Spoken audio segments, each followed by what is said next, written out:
Sir, आता निवडणुकीचे पडगम वाजायला लागले। ग्रामीण भागामध्ये नगर परिषदेसाठी फॉर्म भरणं चालू आहे। नगरपालिका पण आपल्या इकडे लागते। तुमचं काय काय बोलणार आहे याच्यावर? सर्वप्रथम तर मी भारताचे लाडके पंतप्रधान माननीय नरेंद्र मोदी साहेब, तसेच महाराष्ट्राचे लाडके मुख्यमंत्री श्री देवेंद्र फडणवीस साहेब व आमचे नेते नामदार राधाकृष्ण विखे पाटील यांचं अतिसुंदर काम चांगल्या प्रमाणे चालू आहे। जनता खुश आहे आणि असंच पुढे पण भविष्यामध्ये हा काम चालू राहील। आणि मी आतापासून माननीय मुख्यमंत्री साहेबांना शुभेच्छा देतो की मोठा अजून याच्यावर मोठ्या पदावर त्यांनी जावे। तुमची काय युतीचं जरा घोंगड भिजत पडलंय, कारण अजितदादा पवारनं मागच्या एक स्टेटमेंट दिलं होतं की आम्ही एकला चलो रेची भूमिका अशी निभवणार, तर ते तुम्हाला उद्देशून बोलले का काय? असं नाही साहेब, राहिला विषय युतीचा की प्रत्येक कार्यकर्ता तो लहान लेवलचा जो असतो तो झटत असतो आणि ह्या गोष्टीवरती मी इतका मोठा माणूस नाही बोलण्यासाठी। आमची जे हायकमांड ठरवेल त्याप्रमाणे होईल।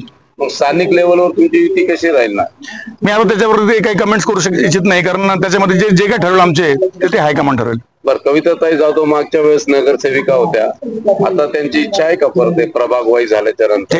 ऐन टायमावरती काय माझ्या पाठीमागची माझी जनता जनार्दन माईबाप ते ठरवेल व तसेच आपल्यासारखे पत्रकार बंधूंचं जर माझ्यावर प्रेम असेल तर ऐन वेळेवर आपण ठरवूया।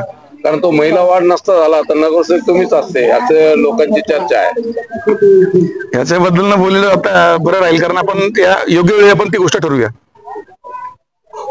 कोणत्या मुद्द्यावरती लढणार सर आता आपण? जनतेचा विकास, जनतेच्या दुःखसुखामध्ये आपण राहावे, हे जनतेच्या मनातून माणूस जात नाही ना, की हे मोठ्या लेवलचे इलेक्शन नाही की चला हे झालं ते झालं, पण इथं लोकल लेवलचं इलेक्शन असतो। त्याच्यामध्ये जनतेसाठी तुम्ही काय करता, दुःखासुखामध्ये ड्रेनेज लाईन आहे, पाणी आहे, नळ आहे, सगळ्या गोष्टी आहेत। विकास पण हा मुद्दा आहे ना। तसं तुमच्या क्षेत्रातले विकास कामे सांगा ना, जे तुम्ही केलेले आहेत, मला अभिमान वाटावा असा। 2010 ते 2015 पर्यंत माननीय कविताताई संजय जाधव या नगरसेविका होत्या। त्यावेळेस मी कमीत कमी एक 40 ते 45 कोटी रुपयाचे मी रस्ते केलेत। ड्रेनेज लाईन आहे तर ते 10 ते 15 कोटीचे ड्रेनेज लाईन केल्यात। देखभाल दुरुस्तीमध्ये काही आहे ते 15 कोटी रुपये त्याच्यामध्ये आणले।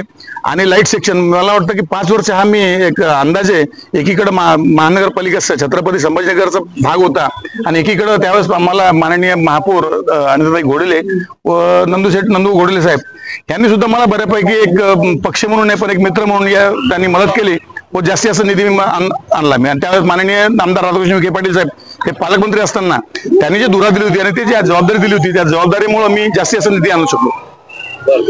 तुमचा काही योजना आहेत का जे आता तुम्ही इलेक्शनच्या योजना काय राहतील पुढच्या?